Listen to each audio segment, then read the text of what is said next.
Hello students, today we will begin with the water resources and types of irrigation. Firstly, we know that water is one of the most important natural resources. The possibility of life on earth is also possible due to the presence of water. We also know that about 71% of the earth's surface is covered with water. Well, when we talk about the water resources of India, India has only about 4% of the world's water resources, but it is home to about 16%. Home to about 16% of the world population. We can clearly see that it holds about 16% of the world's population with only 4% of the world's water resources. Moving on, let us talk about the surface water. So, when we talk about the surface water, water in the form of, or water present on the surface of the earth in the form of ocean, rivers,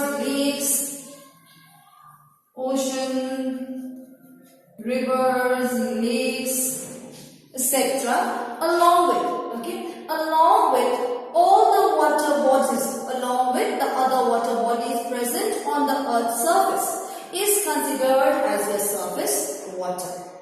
When we talk about the surface water, river is the most important contributor in case of your surface water. Well, the mean annual flow in Indian rivers is estimated to be about 1,869 billion cubic meters. But due to topographical and hydrological disturbances, only about 690 billion cubic meters of the available surface water can be utilized. Nearly, when we talk about the surface water, nearly 60% of the surface water of India comes from the three main rivers, that is your Indus, and more from Ganga and the Brahmaputra rivers. Next, let us talk about the groundwater. The groundwater. Some of the rainwater seeps or percolates through the cracks and joints in the ground and is stored in the form of groundwater. Most of the groundwater, about 16%, are confined to the upper layers of the soil and can be used for agriculture, whereas those that go deeper can be taken out by digging wells. Well, the distribution of groundwater is very uneven in case of our country. It is highly affected, this uneven distribution is highly affected by the structure of rocks, amount of rainfall, etc. Since the northern plains have soft permeable rocks, thus this area has vast store of groundwater. Whereas the peninsula plateau is made up of old, hard and impervious rocks. Thus, the area is mostly deprived of the groundwater resources. The main use of groundwater is for irrigation, which consumes about 3/4 of the total groundwater. The remaining 1/4 of the groundwater is used for domestic, industrial and related purposes. One more time. When we talk about the groundwater is collected when the rainwater seeps through the cracks and the joints, into the ground. When this water is stored, it becomes your groundwater. Mostly the groundwater is stored in the upper layer. Those that are stored deep inside are taken out by digging wells. When we talk about the groundwater, it is mostly uneven. Why? Because of the soil, because of the structure of the rocks, etc. So, as the northern plains have soft pervious soil, they have plenty of groundwater. Whereas the southern plains, that is the peninsula plateau, as they are made up of hard impervious rocks, So what happens is that the availability of groundwater is very less, or we could say that they are mostly deprived of groundwater resources. When we talk about the groundwater is mostly used for agriculture. 3/4 of the groundwater is used for agriculture. The remaining 1/4 is basically used for industrial or domestic and the other purposes. Now let us talk about the lagoons and backwaters. So, when we talk about the lagoons and backwaters, as India has a long coastline, so it is indented with a number of lagoons. Well, a lagoon is the area of relatively shallow,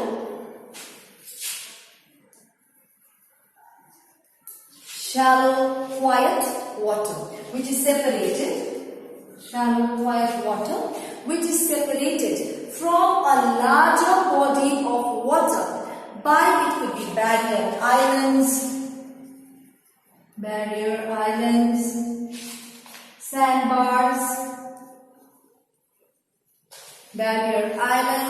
sandbars, or coastal reefs, etc.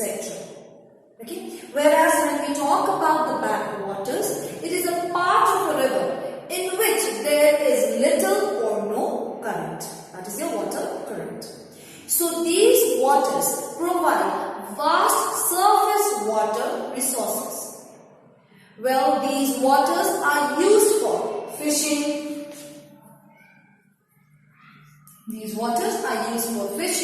And mostly for fishing and irrigation purposes. Okay? And is also used for a variety of irrigating certain varieties of paddy crops, coconuts, etc. Next, let us talk about the water demand and utilization. Agriculture is the largest consumer of water in India, as we know that India is an agricultural country. We need to improve our irrigation system in order to improve our agricultural production. Well, when we talk about the water utilization by agriculture, okay, this is for surface water, this is for groundwater. So, when we talk about the water utilization by agriculture, it accounts for 89%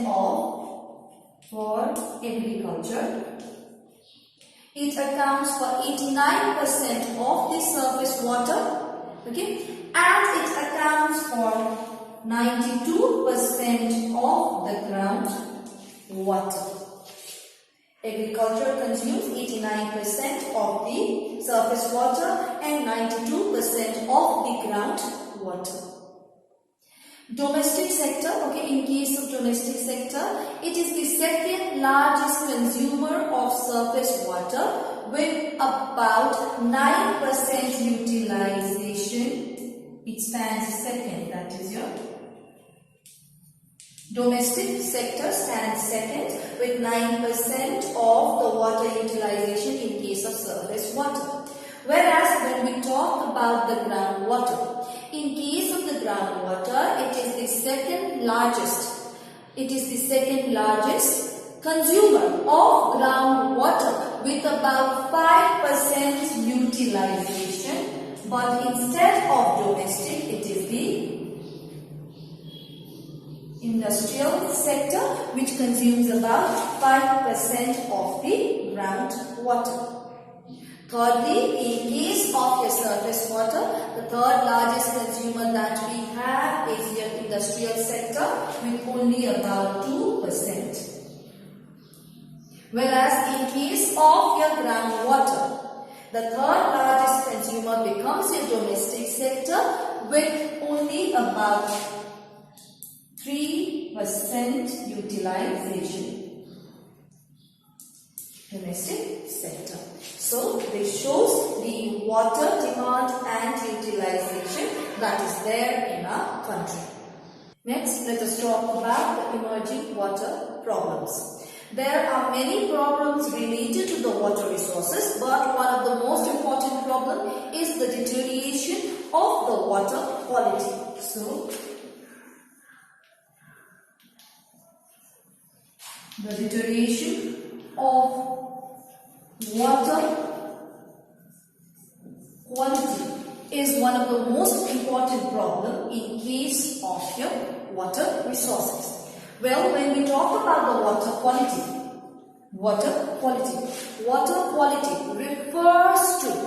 refers to the purity.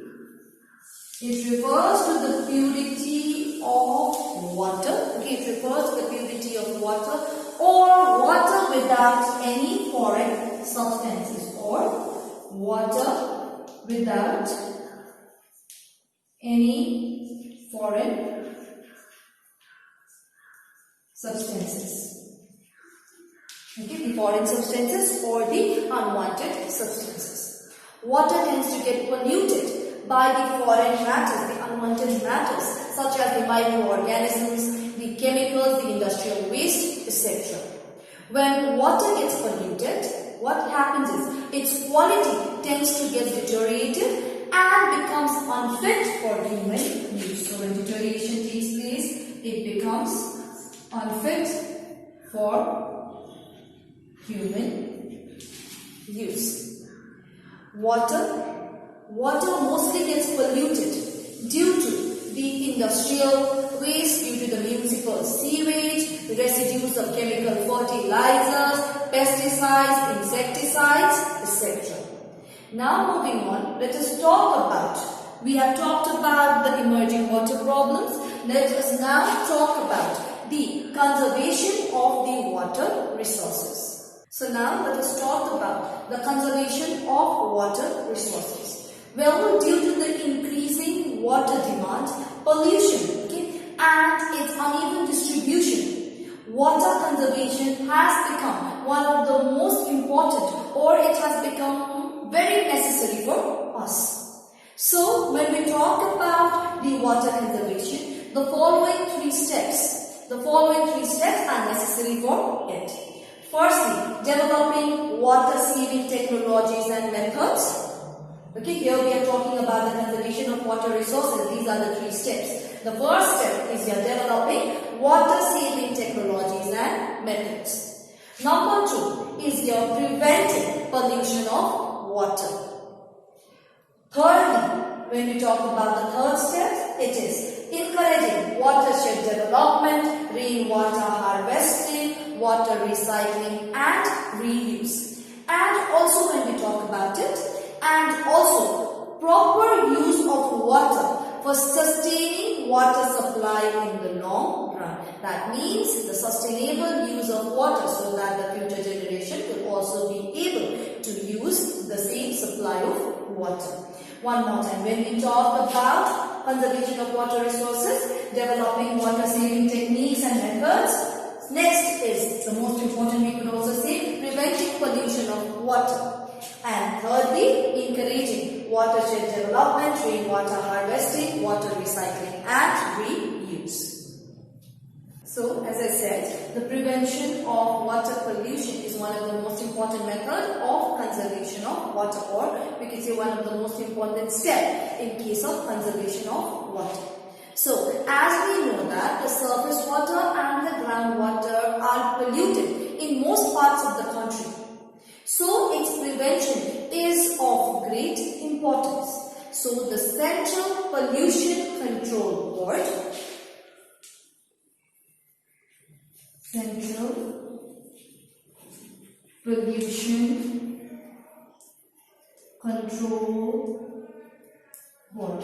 So, the Central Pollution Control Board, or you could say CPCB, and along with it, okay, in collaboration with the State Pollution Control Board, the State Pollution Control Board have been monitoring water quality of national aquatic resources at 507 stations. Well, according to their investigation, Organic and bacterial contamination are the major causes of pollution of river water. So organic and bacterial contamination is one of the major causes of pollution of water in the rivers. The Yamuna River,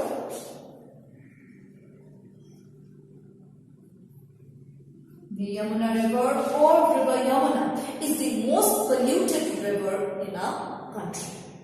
Similarly, groundwater is also polluted primarily due to the high concentration of heavy toxic metals.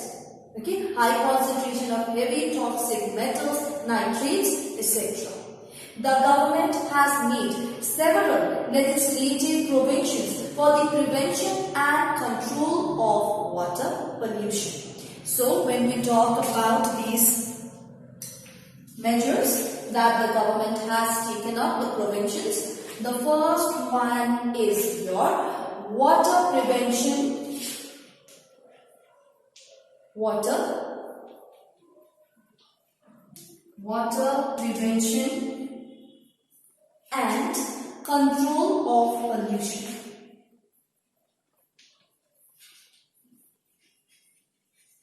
Control of Pollution Act 1974. Okay, one more time. Here we are talking about the provisions made by the government. So the first provision that the government has made in case of controlling or prevention of water pollution is your Water Prevention and Control of Pollution Act 1974. Number 2, when we talk about the next provision, number 2, the other act is your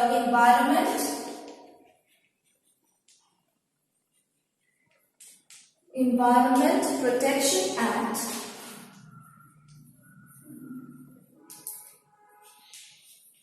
1986. This is the other act that has been formulated in order to prevent the water pollution. Thirdly, we have the other act as well, that is your Watershed Act. Watershed Act 1977. So all these are being formulated, or we could say all these are being practiced in order to control or prevent water pollution. Next, let us talk about the recycle and reuse of water.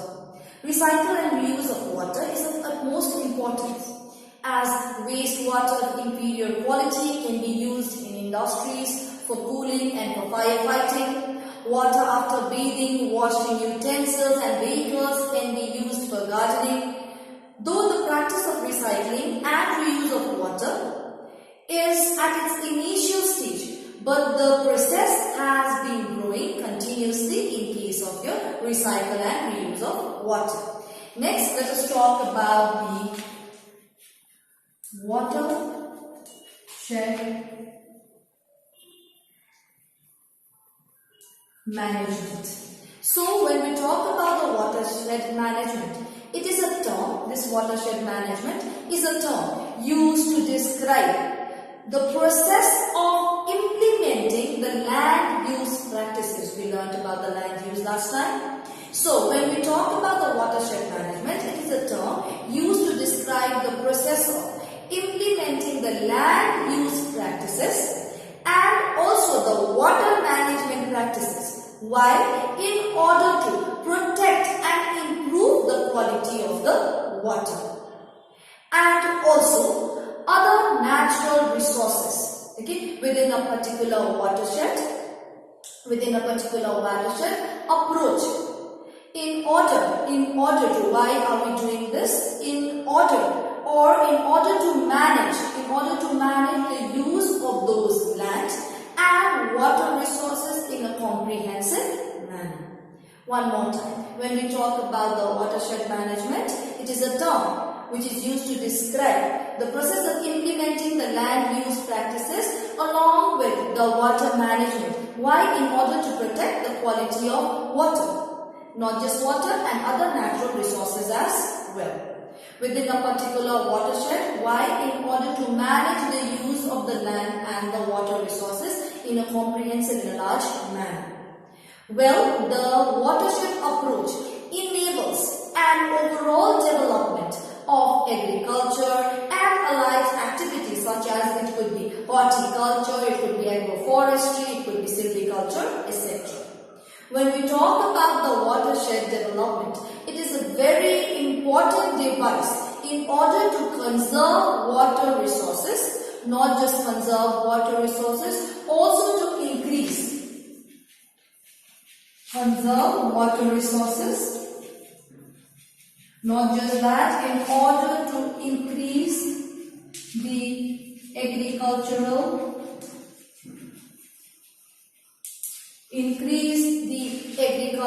production and stop ecological degradation.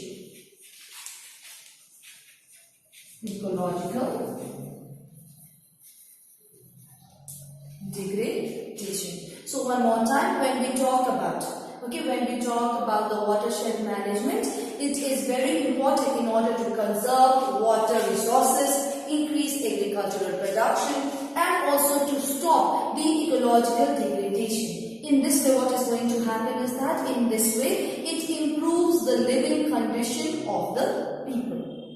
Well, both the government and the non-government organizations are working on watershed development programs. One such program is your Haryali. Okay, one such program is your Haryali, which is sponsored by the government. Okay, which government? The central government. Next that we have is Niru Niru, that means water and dew in Andhra Pradesh, and we have Arwari Parisar, which is in Alwar district of Rajasthan, are the two important programs that have been functioning in case of watershed management. One more time, when we talk about the watershed management, it is a very important program which helps us to conserve water, increase agricultural production, and also stops ecological degradation, which later on improves the quality of living of the people. Other than that, we also talked about many different programs under this, such as the Haryali, Niru, Arwari. These are the programs that the government has been considering these programs in order to improve the condition of the water in our country. Next, let us talk about the rainwater harvesting. It is the technique of increasing the recharge of groundwater by capturing and storing rainwater locally in subsurface water reservoirs, basically to meet the demand of water. Now moving on, let us talk about the objectives of rainwater harvesting. The objectives are as follows. Firstly, we have meet the ever-increasing demand for water. As we know that the population of our country is ever increasing, so is the demand of water.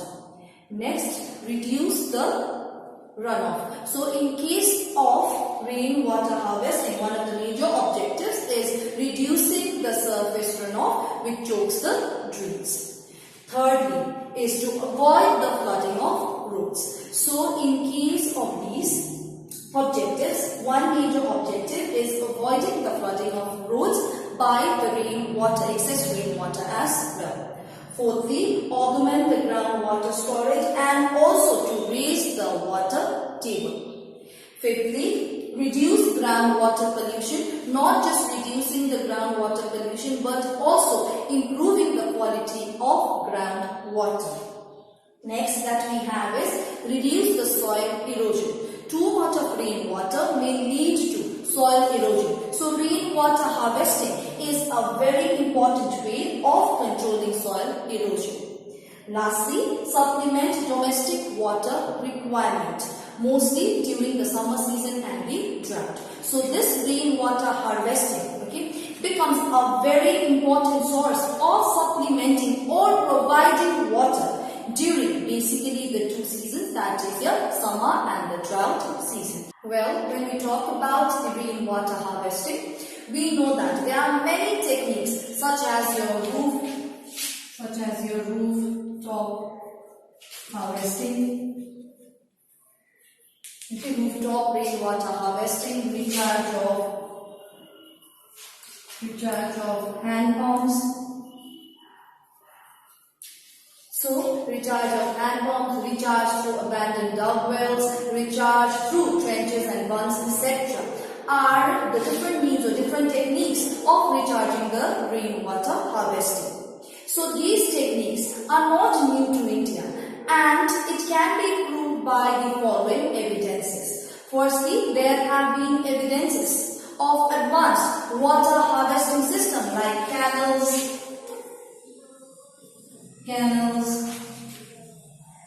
tanks, embankments, wells, etc. Secondly, when we talk about these evidences, in hills and mountains, rainwater harvesting from rooftops and springs.